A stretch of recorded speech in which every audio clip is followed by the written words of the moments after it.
Utishtanti manavaha shraddhavanto nasuyanto muchante te pikarmabhi. Excuse me, does anybody else like to read the verse?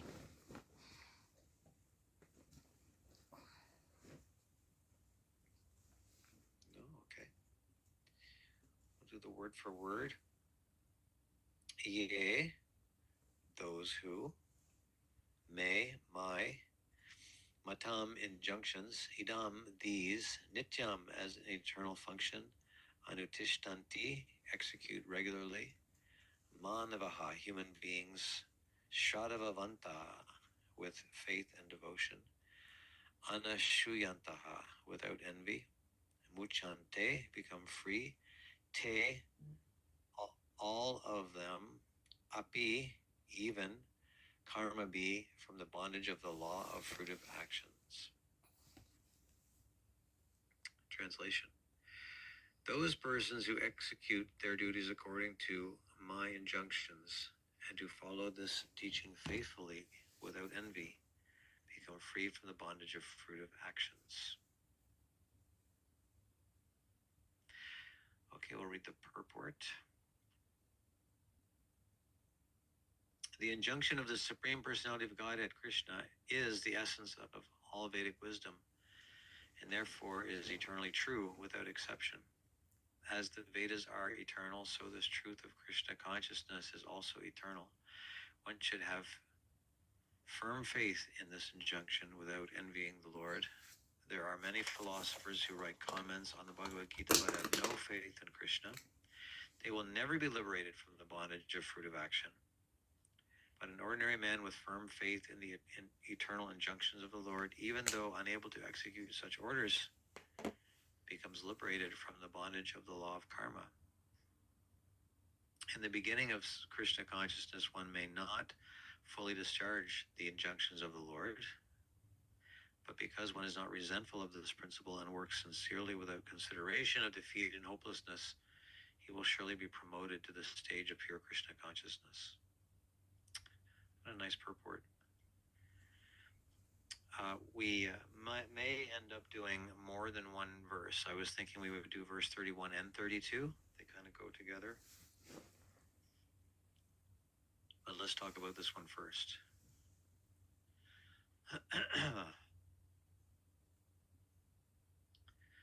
So one of the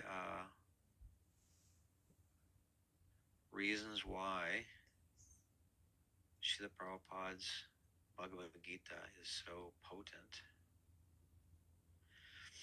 is that Srila Prabhupada never loses the focus of the purpose of this conversation going on between Krishna and Arjuna, and he's always aware of Krishna's purpose. So it's kind of a long conversation, 18 chapters, but maybe we've had this experience if we're trying to share something about Krishna with somebody. Could be a new person, or maybe as a friend or somebody in Krishna consciousness who's a devotee who's confiding in us, and we're trying to do our best to, sometimes, a devotee might get bewildered and lose the thread a little bit about, what is the proper action in Krishna consciousness, or one's faith might get challenged, or so many things that arise on the spiritual path. So then, maybe some of you have this experience where you sit and you speak with somebody, and you don't, the answer isn't usually just, well, Krishna is the Supreme Personality of Godhead. I mean, that could be the answer. If the person is really not that bewildered, then maybe that one sentence is enough. But often, there's a lot involved with helping someone overcome obstacles in life and in spiritual life as well. So, you may find yourself thinking about how to connect with a person where they're at, so that they can, so you know where you want to go. We know where we want to help the person get to the point of understanding Krishna as the Supreme Person. and Krishna, ultimately, whatever Krishna desires to take place will be the most beneficial for everyone. So let's just say that's the message we want to convey, but it may take some time to empathize with the person, to give different perspectives, and to gradually get to the point where we can, you know, share that, kind of a punchline. Krishna is the Supreme Personality of Godhead. I don't know if you've had that experience before, but it's kind of what Krishna is doing here with Arjuna. Arjuna is bewildered, and Krishna, he is, he's taking the time to address Arjuna's doubts that he expressed at the beginning, and he's sensitive to Arjuna's apparent misunderstandings and doubts, and so he's trying to address them one by one. And so the point I started to make was the reason why Srila Prabhupada's Bhagavad Gita is so potent is that he never loses the purpose of what Krishna is doing all along. Another person who might be translating the Bhagavad Gita and is now translating the third chapter may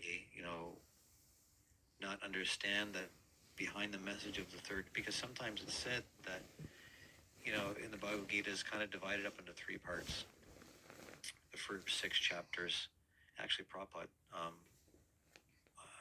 gives these categories himself. The first 6 chapters, the middle 6 chapters, and then the later 6 chapters, 18 total. The first 6 more focusing generally on the topic of karma yoga. The middle 6 dealing directly with bhakti, devotional service. And then the last 6, generally speaking, about jnana yoga. But actually, the main subject all along, from the first sentence to the last sentence of the Bhagavad Gita, is Krishna, sharing transcendental knowledge with Arjuna for the purpose of his giving his heart to Krishna and doing the right thing according to Krishna's desire. Like that is never really about just karma yoga, but these are chapters that address topics related to Arjuna's doubts. And of course, this whole thing is instrumental for Krishna's purpose for us in Kali Yuga. Arjuna is expressing these doubts, and all these questions arise, and Krishna addresses them in the Bhagavad Gita, so we can have the Bhagavad Gita in our Kali Yuga here. This is our guide. So there's a greater purpose. So when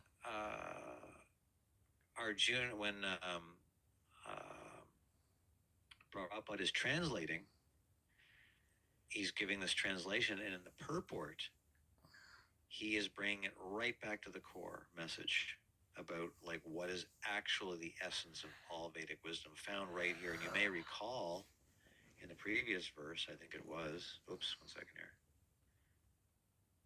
31. So, yeah, see, this is the first sentence in the chapter of text 30. This verse clearly indicates the purpose of the Bhagavad Gita. Like Srila Prabhupada is already nailing the purpose of Bhagavad Gita in the 3rd chapter. And so that's missed by practically all commentators and translators of the Bhagavad. What is the purpose? And so, having made that point, there's a reason I was going to make that point, but I'm going to pause here because I see Saraswati has her hand up. Would you like to share something? Pronouns to all. Yes, I was just reminded of what Srila Prabhupada, he said, nothing can... To that point, it's in the purport here about this whole thing about resentment.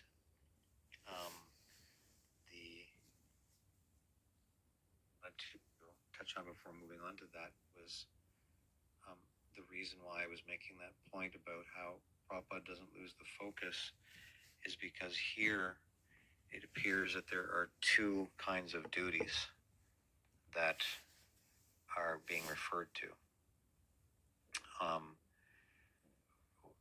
In context, this piece of the conversation is about, a 3rd chapter in the Bhagavad Gita are Krishna explaining to Arjuna the importance of him doing his karma, or doing, maintaining his dharma and executing his duties accordingly. And as you may recall, Krishna was using himself as an example about how he even comes when he's present, he observes these duties, because if he didn't, then the world would follow his example.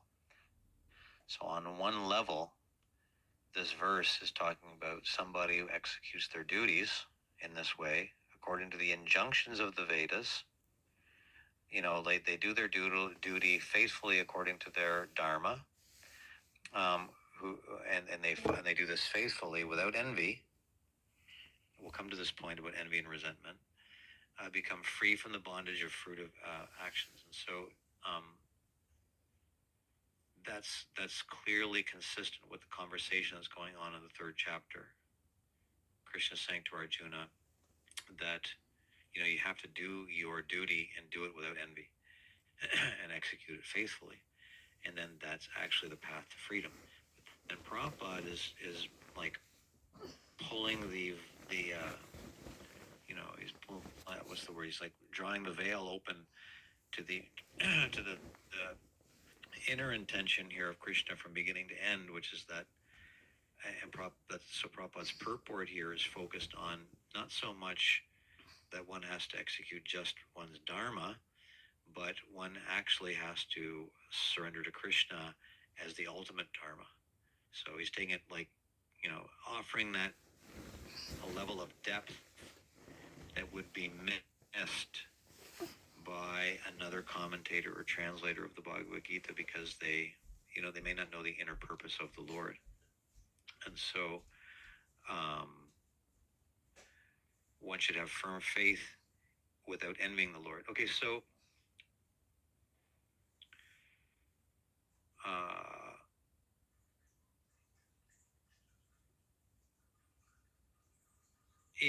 like, one shouldn't be upset or resentful, and one should execute that order, or that duty.